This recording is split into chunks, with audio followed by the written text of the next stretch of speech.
We're in space, entering a space station called Athena 1 that's gone a bit out of control. Like the aftermath of a Project X party, things seem really bad here. In zero gravity, you even come across the floating head of a non-living person. Then Atkins, the only surviving astronaut, reports that something went wrong during the tests, and now everything's gone to hell. Atkins tries to escape, but Central Control tells her she can't leave without the test subject. Open the goddamn door! We'll unlock the escape capsule when you secure the samples. Either you come home with my research, or you don't come home at all. And who's the test subject? A rat. It turns out this shady corporation was conducting genetic editing experiments on animals, and of course, everything went wrong. Now the station is falling apart, and the entire crew is dead because they created a mutant rat. So, the last remaining doctor is forced to try and recover samples of this mutant-creating pathogen and bring them back to Earth, all while being chased by an evil Mickey Mouse. She manages to escape the initial explosion. The mutant rat had scratched part of the capsule's glass, and with all the pressure from space and everything, the capsule doesn't hold up for long and ends up breaking apart.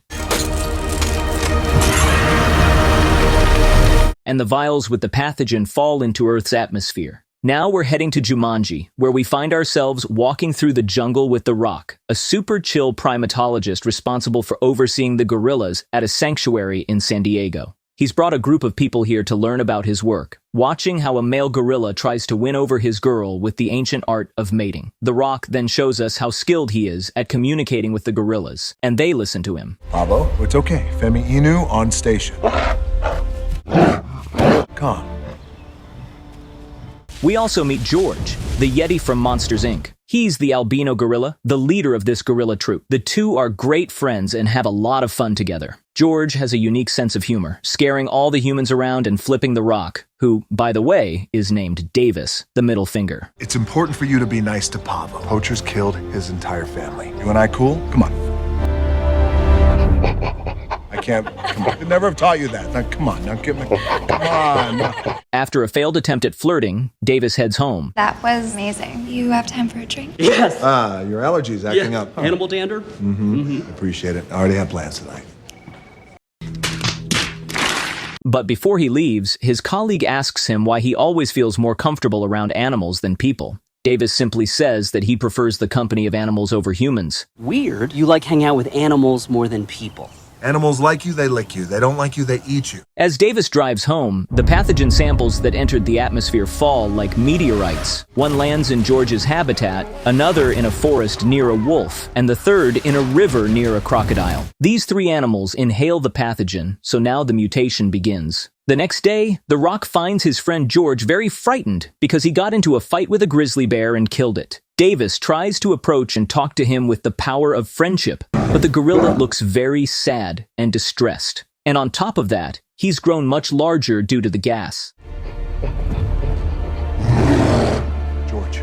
Finally realizing something strange is going on, the bald guy and his team head to where the meteorite fell, the container with the pathogen, and determine that it's what changed the once gentle and calm George. Now, they'll have to get to the bottom of this. Meanwhile, in a supermodern building, we meet siblings Claire and Brett, the owners of the shady corporation responsible for creating the mutant killer animals. They lost billions after the explosion of their space lab. And since the only remaining samples of the pathogen are the ones that fell in Wyoming, they hire Burke's mercenary group to capture George and the other mutated animals. So, this G.I. Joe-style squad gets ready for the mission. They board a helicopter and head deep into the forests of Wyoming. Meanwhile, in another part of the city, a pharmacist sees the news about the space station explosion and starts to suspect what's really going on. But let's get back to the military operation. The helicopter lands, and they gear up for the mission to recover the container, but they find an entire pack of wolves massacred. They're then tasked with capturing the wolf infected with the pathogen. Back at the sanctuary, Davis is desperate to understand what's happening to George, as the blood tests don't look good.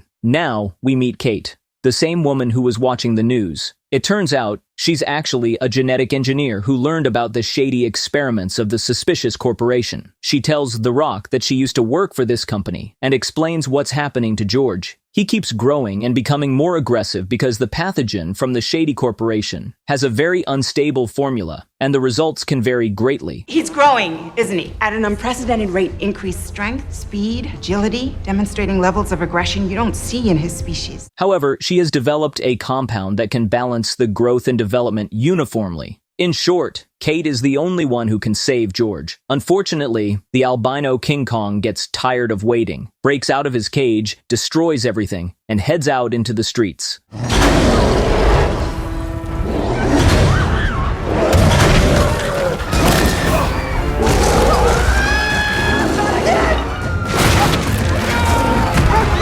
Davis manages to convince the police officers not to shoot, but then a military helicopter arrives, and they take down the confused George with powerful tranquilizers. In the jungle, Burke finds the wolf, and seems to get a good shot at him. But when they reach the impact site, they realize it has moved, and is much bigger than it seemed. Now they're wondering where this giant wolf, practically Godzilla-sized, could be. The wolf then goes to take out the entire squad one by one. Even when the extraction helicopter arrives, the wolf jumps and destroys the rotors, sending the helicopter crashing down.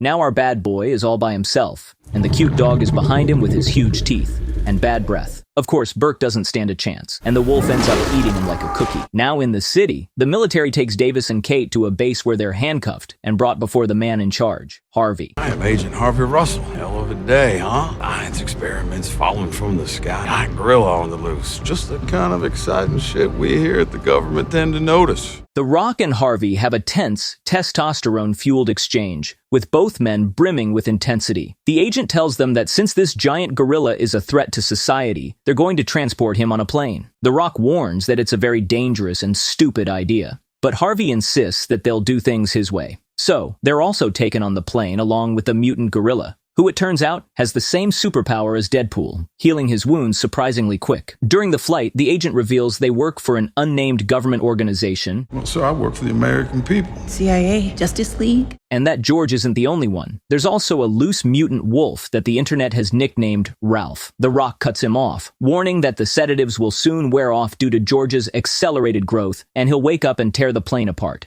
Harvey dismisses the concern, saying they've calculated everything carefully. He also reveals that Karen no longer works for the shady corporation. She was caught trying to steal company information over 2 years ago and was sentenced to a year in prison. Dr. Kate Caldwell, recruited by Energene, 2010, fired by Energene, a little less than 2 years ago. Caught trying to steal company hard drives, did 13 what I'm sure were glorious months in our beautiful Greenville Federal Correctional Institute.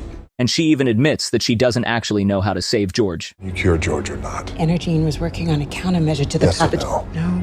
But anyway, the evil siblings set their next plan in motion to obtain samples of their pathogen. They activate an antenna in their building that sends out low-frequency waves, which will guide the fallen creatures directly to them. Once the military takes them down, the siblings will simply collect a DNA sample from the monsters and then sell the pathogen formula for billions of dollars. And the antenna starts working, catching the attention of Ralph the Wolf, who was busy snacking on a bus, Lisa the Lizard, who's a very good swimmer, and finally the curious George, who wakes up in a very bad mood, like when you hit snooze one too many times and realize you're late for work. Turns out, the Rock was right. Putting the gorilla on a plane was a very dangerous and stupid idea. George breaks free, and the gorilla brawl begins. The albino King Kong takes out all the military personnel on board, and the plane starts going down in flames. But the Rock gets the idea to grab the parachutes from under the seats, saving the lying Karen and also carrying the unconscious Harvey before George can reach them. Holy shit! Sorry, George. And so, they fly until they safely reach the crash site where the plane lies in pieces. In the wreckage of the plane, the three of them can't find the gorilla's body, and that's because his regenerative factor has improved even more. Agent Harvey thanks The Rock for saving his life. Oh, Mr. Okoye, thank you for getting this old cowboy off that plane. Well, even assholes deserve a second chance. Like my grandpappy always said, us assholes gotta stick together. And now it looks like they've become good friends. They wait for the FBI to show up, but in the meantime, a group of agents heads to the evil corporation's building to check things out. Claire steps in, acting all innocent and saying, "We didn't do anything wrong, and we're happy to cooperate, officer." Meanwhile, The Rock tells Karen they won't be working together anymore because she's a liar, but she explains why he should trust her. She reveals that the shady corporation hired her years ago, and she was the one who perfected the DNA editing formula. Karen wanted to use this technology to cure her sick brother, but Claire and Brett wanted to use it to make biological weapons. When Karen found out, she tried to destroy the formula, but they caught her and sent her to prison. The worst part is that while she was locked up, she couldn't help her sick brother, and he died. So now that her story is out, The Rock decides to team up with Karen. Together, they'll fight to save George and stop the evil siblings and their corporation from hurting more people. Now, Agent Harvey takes them to meet an army colonel. Meanwhile, George and Ralph the Wolf are heading toward Chicago, where the antenna is. The military can't figure out how these two animals are working together, but Karen explains. She says the Shady Corporation used echolocation on them because their DNA includes some bat genes, which apparently respond well to frequency signals. The Rock asks the colonel to come with him to Chicago because these monsters can't be stopped, but the colonel says no, so The Rock tells the soldiers outside to move. I'm a former team guy. I'm gonna have to knock you out, and then I'm gonna choke you out so bad you're gonna urinate yourself. Let's go. There we go. That's a big arm.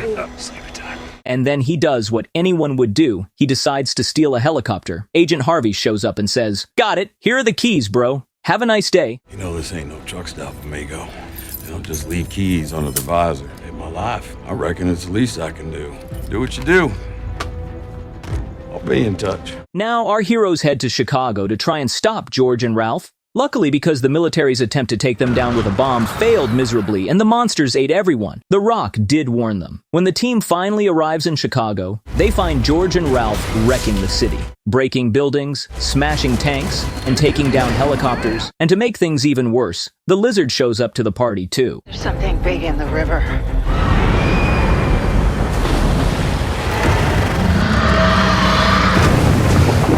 Well, that sucks.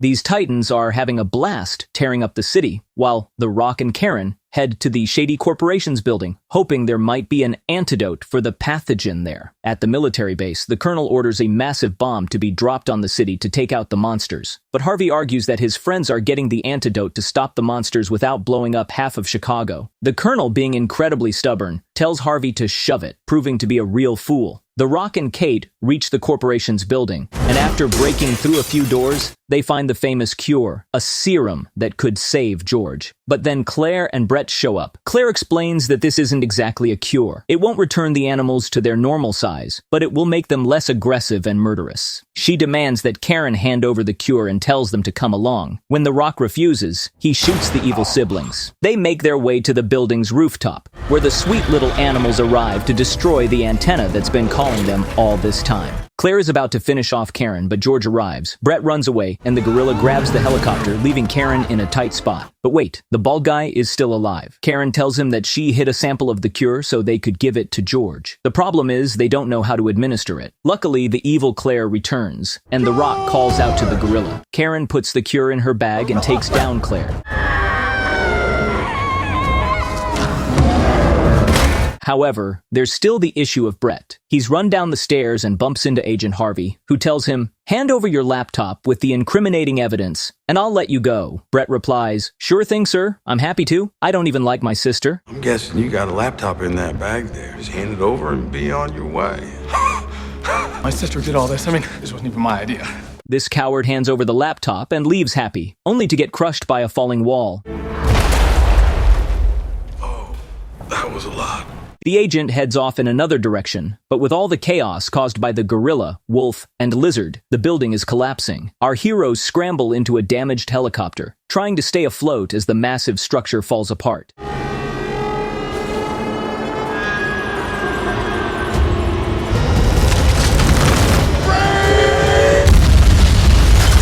After the crash, we see that our muscle-bound bald guy and Karen have survived practically unscathed, just like the monsters. The good news is that the cure worked, and George is back to being the friendly albino gorilla from the start.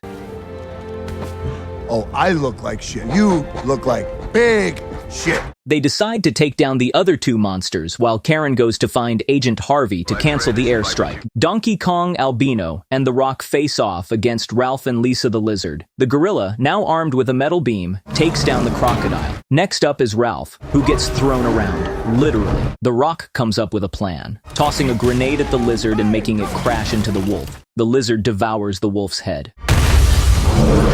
That's it. So, our bald guy throws more grenades at the lizard, but it's not very effective. George then rips out a fang and uses it to stab the lizard, but that doesn't do much either. The Rock keeps pulling out his arsenal, but the lizard keeps coming. It tries to crush our hero with its tail, but George steps in to save the Rock. The lizard, now really monstrous, throws the gorilla and impales him. But the noble gorilla doesn't give up. He breaks free, and just as the lizard is about to eat his best friend, George impales it in the brain with the same metal beam that hurt him.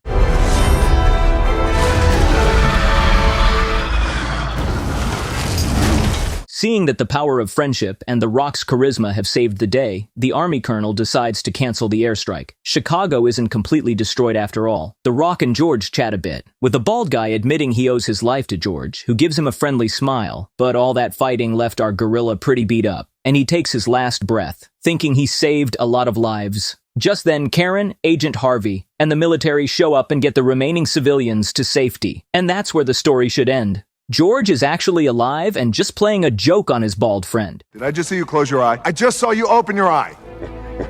Son of a bitch. No, and I wasn't crying. He even gestures to these two that they should hook up, and everyone has a good laugh. No, come on, dude. I don't know what's gotten into him. Kate, I'm so sorry. Dude, that was funny. I heard that. Now, they'll focus on helping the rest of the civilians and finding a new home for the primate. And that's it for today. If you enjoy movie recaps, make sure to like this video, subscribe to the channel, and hit the notification bell so you don't miss anything. See you at the next movie.